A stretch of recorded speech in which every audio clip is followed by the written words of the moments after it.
Paytm की बात कर लेते हैं। 10% से ज़्यादा ऊपर हो गया है अब, और कंपनी पर पहली बार किसी ब्रोकरेज हाउस ने 2150 के इशू प्राइस के ऊपर के टारगेट दिए हैं। क्या है ये फैसिनेटिंग रिपोर्ट? नूपुर से जानते हैं। Nupur, good afternoon.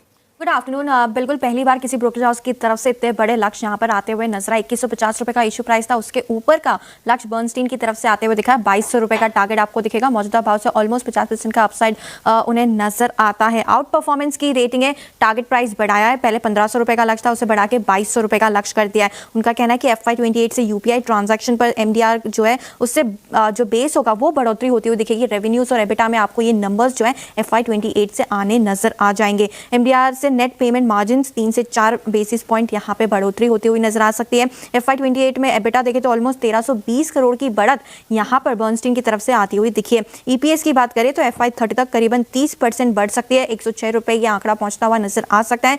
Gross merchandise value का भी अनुमान देखें तो जो 30 लाख करोड़ के आसपास का है FY27 का, उसे बढ़ा के ऑलमोस्ट 56 लाख करोड़ कर दिया है बर्नस्टीन ने FY30 में जाके। हालांकि रिस्क ये है कि MDR का कितना हिस्सा कंपनी अपने पास रख पाती है, ये काफी इंपॉर्टेंट होगा। लेकिन मर्चेंट जो एक्विजिशन होंगे, जो कारोबार होगा, वहां पे कंपटीशन भी बढ़ती हुई नजर आ सकती है। एक ये भी कंपनी के लिए रिस्क है। लेकिन पहली बार हुआ है बर्नस्टीन की तरफ से अपग्रेड आते हुए दिखा है, और फर्स्ट टाइम किसी ब्रोकरेज हाउस का टारगेट है जो कि इसके IPO ओरिजिनल प्राइस से ऊपर का आपको दिखेगा। तो बर्नस्टीन की देखें व्यू, और पेटीएम 1587 पे डे हाई पे ट्रेड करता हुआ मुझे याद आता है। ठीक है, IPO से पहले CNBC से मैंने ही बातचीत की थी पेटीएम के मैनेजमेंट से, बहुत दिनों बाद स्क्रीन पे प्राइस। शरद, आपका टेक क्या है पेटीएम पे, और बर्नस्टीन के व्यू से आप सहमत हैं कि नहीं है, और आपका प्राइस व्यू 1584 पे? अब देखिए, जिस टाइप की अर्निंग्स ग्रोथ एक्सपेक्टेड है अगले 2 सालों में, मुझे लगता है 50-60% जैसी ग्रोथ तो सब लोग उम्मीद कर ही रहे हैं। प्लस ये यूपीआई में पेमेंट्स के एक थ्रेशोल्ड के ऊपर जो चार्जेस वगैरह लगने की बात है, अगर वो मटेरियलाइज हो जाता है तो मुझे लगता है थोड़ा सा अर्निंग्स को इम्पेटस मिलना चाहिए।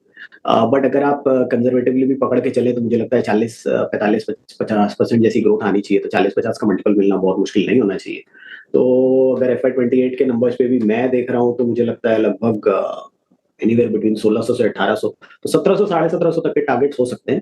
तो वो एक पॉसिबिलिटी है। 2100 अभी तो मैं नहीं देख पा रहा हूँ। अगर आप 29 तक एक्सटेंड करते हैं तो हो सकता है हो जाए, बट 28 तक के नंबर्स में वो तो थोड़ा मुश्किल लग रहा है। बट अर्निंग्स ग्रोथ ट्रैजेक्टरी काफी स्ट्रॉन्ग है अगले 2-3 साल, और ये MDR वाला इशू अगर एड्रेस होता है और इससे कुछ पॉजिटिव डेवलपमेंट निकल के आती है तो भी काफी अच्छा रहना चाहिए।